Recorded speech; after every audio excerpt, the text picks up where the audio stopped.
Hello everyone, so today I will discuss about area of development. तो आज की class में हम डिस्कस करेंगे कि किस किस एरिया में हमें डेवलपमेंट देखने को मिलता है, किस किस फील्ड में हमें डेवलपमेंट देखने को मिलता है। तो फर्स्ट हम यहाँ ग्रॉस मोटर की बात करते हैं। जैसे कि मोटर डेवलपमेंट हमें 2 टाइप्स के देखने को मिलते हैं, जिसके अंदर आता है gross motor and fine motor. तो हम यहाँ देखते हैं कि ग्रॉस मोटर होता क्या है। तो ग्रॉस मोटर के हम बोल सकते हैं कि जो बिग मूवमेंट होते हैं, big movement in the sense जिसमें बिग मसल्स काम करती हैं, या तो हम बोल सकते हैं कि जो बड़ी मसल्स होती हैं वो काम करना वो ये इन्वॉल्व होती हैं इसमें। जैसे कि आर्म्स की मसल्स हो गई, लेग की मसल्स हो गई, टॉर्सो की हो गई। तो ये जो हमारे एवरीडे की फिजिकल एक्टिविटीज़ होती हैं वो हमारे ग्रॉस मोटर के अंदर आ जाएंगी। इसके अलावा हम देखते हैं sitting, standing, walking, running and climbing stairs, ये सारे हमारा ग्रॉस मोटर के अंदर आ जाता है। तो हम यहाँ पर बोलेंगे कि जो ग्रॉस मोटर के अंतर्गत आएगा, जो बड़ी मसल्स, जो एक्टिविटीज़, फिजिकल एक्टिविटीज़ बेबी या फिर हम करते हैं, वो ग्रॉस मोटर के अंदर आता है। जो स्टार्टिंग हम यहाँ ग्रॉस मोटर से ही करते हैं। नेक्स्ट हम बात करते हैं फाइन मोटर की। तो फाइन मोटर के अंदर यहाँ पर टिनी मूवमेंट देखने को मिलता है, जो जिसमें छोटी मसल्स इंक्लूड होती हैं, जैसे कि फिंगर्स की मसल्स हो गई। जैसे कि फॉर एग्जांपल हम बात करते हैं कि बेबी हैंड से पेंसिल पकड़ना सीखता है। स्टार्टिंग में ग्रॉस मोटर में हम यहाँ एग्जांपल में देखते हैं कि बेबी चलना सीखेगा या फिर हैंड के हेल्प से किसी भी चीज़ को जस्ट नॉर्मल होल्ड करने की कोशिश करेगा। लेकिन जो हमारे फाइन मोटर में आ जाएगा कि वो फिंगर्स के हेल्प से उसको पुट मतलब यहाँ पर के रखने भी लगेगा, उसको पकड़ने भी लगेगा और लिखना भी शुरू कर देगा। इसके अलावा हम बॉल देख लेते हैं, बॉल पकड़ना सीख जाएगा, पेंसिल पकड़ना सीख जाएगा। तो ये हमारे फाइन मोटर में आ जाती है कि जो हमारे टिनी मूवमेंट देखने को मिलते हैं, इसमें जो स्मॉल मसल्स का इंक्लूड होती हैं, तो वो हमारा हो जाता है फाइन मोटर। तो ग्रॉस मोटर और फाइन मोटर में ये डिफरेंस है।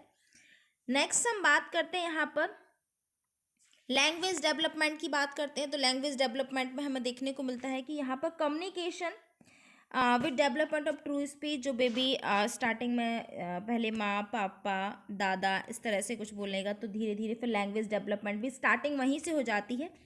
तो यहाँ पर ट्रूली या फिर हम बोल सकते क्लियरली स्पीच भी धीरे धीरे देखने को मिलेगा। तो ये हमारा लैंग्वेज डेवलपमेंट में आ जाएगा। यहाँ पर हम देखते हैं अंडरस्टैंडिंग होने लगेगी, लेवल ऑफ अंडरस्टैंडिंग देखने को मिलेगा कि लैंग्वेज को सुन के उसे क्लियरेंस करना, उसको समझना, या फिर हम बोल सकते हैं कि लैंग्वेजेस को लर्न करना, लैंग्वेजेस जो भी सामने जो बोली जा रही हैं उसको रिपीट करना। तो ये हमारा लैंग्वेज डेवलपमेंट के अंदर आ जाता है।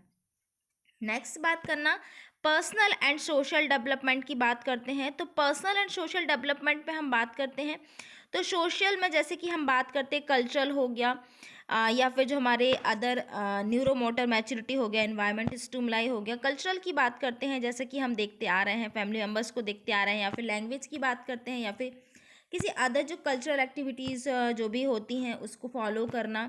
तो ये उस चीज़ को समझना, उस चीज़ में एक्सेप्टेबल होना, इस तरह की सोशल डेवलपमेंट में आ जाएगा। बात करते हैं पर्सनल डेवलपमेंट में। तो पर्सनल डेवलपमेंट की बात करते हैं, जैसे कि इस यहाँ पर देखा smile, recognisation of mother, mother को पहचानना, toy and play and mimicry करना। बच्चे बहुत से मिमिक्री करना शुरू कर देते हैं, नकल करना शुरू कर देते हैं, जैसा हम करते वैसा करने को देखने को मिलता है। और इसके अलावा जो स्कूल की जो अदर एक्टिविटीज़ होंगी, स्कूल को लेकर जो भी अटेंशन होगा वो भी पर्सनल डेवलपमेंट में देखने को मिलेगा। जैसे कि उनका एटीट्यूड कैसा होगा, एबिलिटी किसी भी चीज़ को समझने की या फिर उसको एब्जॉर्ब करने की जो एबिलिटी है वो पर्सनल डेवलपमेंट में देखने को मिलेगा। एक तरह से नॉलेज या फिर कंपटीशन, इस तरह की चीज़ देखने को मिलेगी, तो हमारा आ जाता है पर्सनल डेवलपमेंट के अंदर। नेक्स्ट हम बात करते हैं सेंसरी डेवलपमेंट की। तो सेंसरी डेवलपमेंट यहाँ पर हमने देखा myelinization of nervous system and response to specific stimuli. जैसे कि यहाँ पर स्मेल देखने को मिलेगा, टेस्ट में टेस्ट भी बच्चा उस चीज़ को टेस्ट करने लगेगा, बच्चा पहचानने लगेगा कि मुझे ये खाना या नहीं खाना। तो यहाँ पर सेंसरी डेवलपमेंट देखने को मिलेगा, हेयरिंग सुनना, और सुनने के बाद उस चीज़ को समझना। तो ये सब न्यू बॉर्न बेबीज़ में सेंसरी डेवलपमेंट यहाँ पर शुरू हो जाते हैं। चीज़ों को टच करके उसको फील करना कि ये किस तरह के हार्ड है या सॉफ्ट है।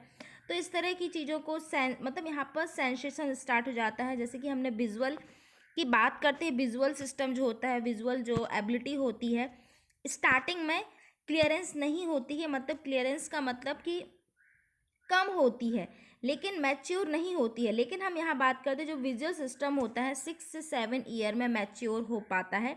उसके पहले जो विज़न की कैपेसिटी होती है कंपैरिजन टू इस एज के वो कम होती है। तो यहाँ पर सेंसरी डेवलपमेंट में हमें ये सारी चीज़ें देखने को मिलेंगी। नेक्स्ट हम बात करते हैं इंटेलेक्चुअल डेवलपमेंट। तो इंटेलेक्चुअल डेवलपमेंट की बात करते हैं, जैसे कि हम देखते हैं इसमें ब्रेन फंक्शन का डेवलप होता है। इसके अलावा इसकी जो एबिलिटी होती है कम्युनिकेशन करना, थिंक करना, क्रिएटिविटी करना और किसी भी प्रॉब्लम को सॉल्व करना, लर्न करना। तो इस तरह की जो होती है इंटेलेक्चुअल डेवलपमेंट के अंदर आता है पे अटेंशन, या फिर स्कूल में या फिर पेरेंट्स के बातों को अटेंशन लेना, पे अटेंशन अराउंड देम, जो हमारे आसपास में जो भी बातें हो रही हैं उसको अटेंशन लेना, जजमेंट करना एंड कंक्लूज़न करना। तो इस तरह की जो हमारे डेवलपमेंट देखने को मिलेगा वो हमें इंटेलेक्चुअल डेवलपमेंट के अंदर देखने को मिलता है। तो यहाँ पर माइंड एंड ब्रेन फंक्शन का डेवलपमेंट होता है। हमारी क्रिएटिविटी को ये डिनोट करता है, जो हमारी क्रिएटिविटी होगी, जो हमारा टैलेंट होगा, तो ये हमारे इंटेलेक्चुअल डेवलपमेंट के अंदर आ जाता है। नेक्स्ट हम बात करते हैं मोरल डेवलपमेंट। तो मोरल डेवलपमेंट की हम बात करते हैं तो मोरल डेवलपमेंट भी सोशल डेवलपमेंट के अंदर का ही पार्ट है और इंटेलेक्चुअल भी हमारे पर्सनल और सोशल डेवलपमेंट के अंदर का पार्ट है।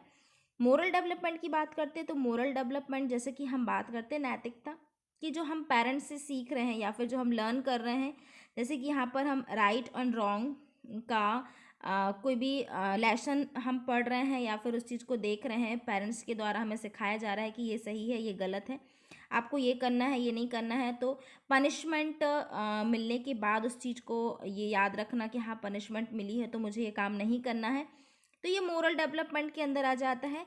तो यहाँ पर हमें देखने को मिलेगा right and wrong and develop attitude and behaviour toward other people in society based on social and cultural norms. तो रूल्स, यहाँ पर रूल्स भी सीखने लगेगा, उस चीज़ को फॉलो करने लगेगा। जो लॉज होते हैं, जो रिस्पेक्ट होती है, सेंस ऑफ जस्टिस कि हाँ ये सही है या गलत है, एक एटीट्यूड होना, अदर पीपल सोसाइटी में जो भी अदर जो रूल्स हैं, तो उस जो भी कल्चरल नॉर्म्स हैं उस चीज़ को एक्सेप्ट करना, ये हमारे मोरल डेवलपमेंट के अंदर आ जाते हैं। जो भी हम नैतिकता बोल सकते हैं, फिर संस्कार बोल सकते हैं, जो हम देख रहे हैं कि हाँ हमें ये सोसाइटी में करना है या नहीं करना है। हाँ हमें अगर कुछ भी चीज़ खा रहे हैं तो हमें शेयर करना है क्योंकि हमें मदर ने, क्योंकि हमें ये चीज़ सिखाया गया। तो मतलब ये सारी चीज़ें मोरल डेवलपमेंट के अंदर आ जाएंगी। तो ये मोरल डेवलपमेंट भी हमें देखने को मिलता है। नेक्स्ट हम बात करते हैं स्पिरिचुअल डेवलपमेंट की बात करते हैं।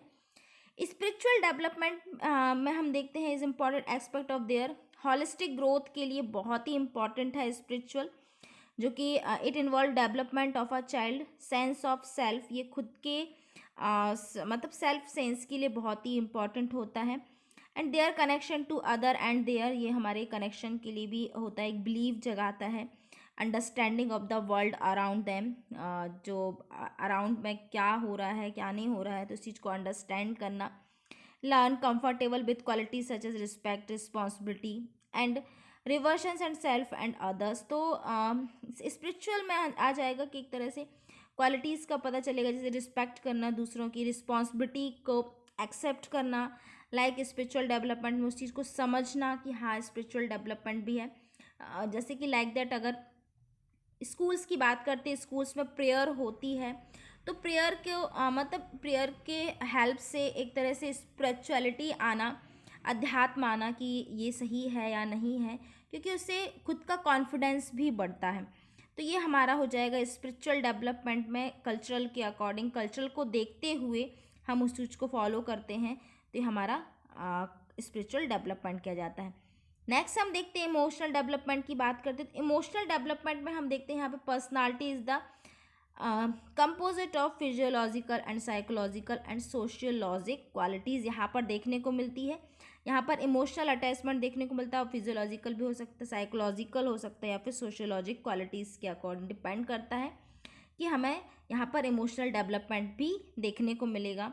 अगर सामने वाला क्राई कर रहा है तो उस चीज़ को भी एक इमोशंस होना, मतलब हर तरह के इमोशंस जो फीलिंग्स हैं वो भी यहाँ पर हमें देखने को मिलेंगी। तो ये तो हमारा हो जाता है एरिया ऑफ डेवलपमेंट की, जो डेवलपमेंट में हमें किस किस चीज़ में हमें यहाँ पर देखने को मिलता है, जो हमारे ब्रेन एंड माइंड से जो रिलेट करते हैं। तो ये तो हमारे सारे डेवलपमेंट हो जाते हैं। आई होप कि समझ में आया होगा आपको। अगर आपको कहीं डाउट लगता है तो आप कमेंट करके यहाँ पर क्वेश्चन राइज कर सकते हैं। So thank you so much for watching my videos.